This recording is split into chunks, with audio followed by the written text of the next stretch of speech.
Flying. Let's talk a little bit about Peter Pan.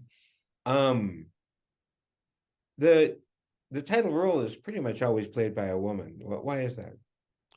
Well, to be perfectly frank, it had a lot to do with the flying apparatus. That the way the flying apparatus was rigged, it would be too, let's use a euphemism to say, uncomfortable for a man midway through his body. So that was one of the reasons why. I think that technology has changed enough now that guys can play it, but and I've seen men play it for that matter. So I know that that's the case. The, But the way current back. current tour that Larissa Fast Horse has rewritten has a boy playing. What's really interesting to me in Peter Pan, which is the ultimate suspend your disbelief musical, every step of the way, you have to suspend your disbelief. You really know that you're dealing with a fairy tale. Now, this is not a fractured fairy tale. This is fairy tale in earnest. If indeed he went to Neverland, I don't know how he got there, by the way. He did grow to a certain degree. Yeah. So, did he? Where was he in the time that he grew? Because in Neverland, you don't grow.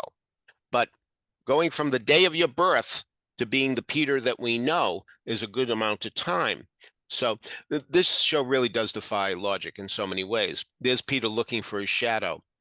Well, if you're sitting in the mezzanine of the Winter Garden Theater where it originally played, or any other mezzanine where the show is playing, Peter has a shadow. You see it because it's impossible for the actor to walk around in a lit stage and not have a shadow.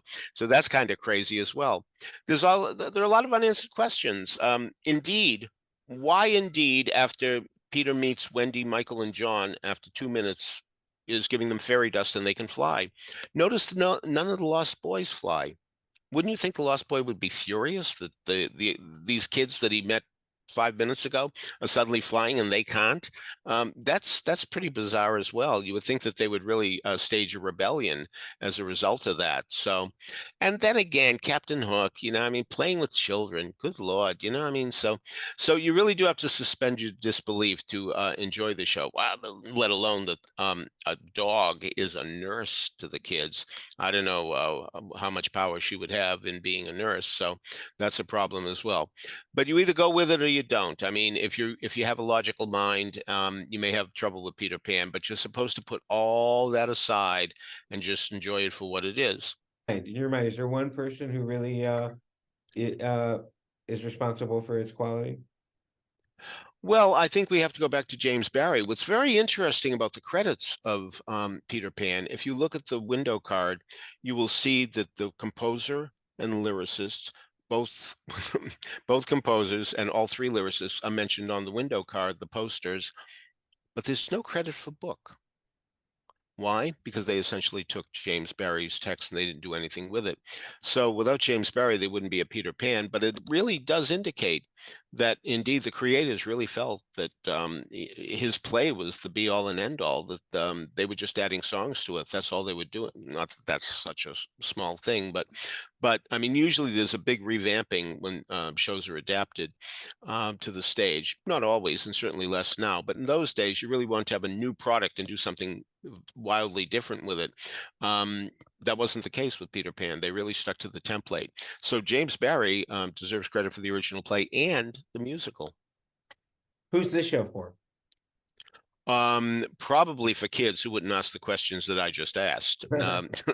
I would think so. I think you do have to have a childish spirit to really like it. That I remember sitting next when the Sandy Duncan revival in 1979, which was spectacular. I was sitting next to four men in suits who had been given free tickets. We talked for a few minutes before the show.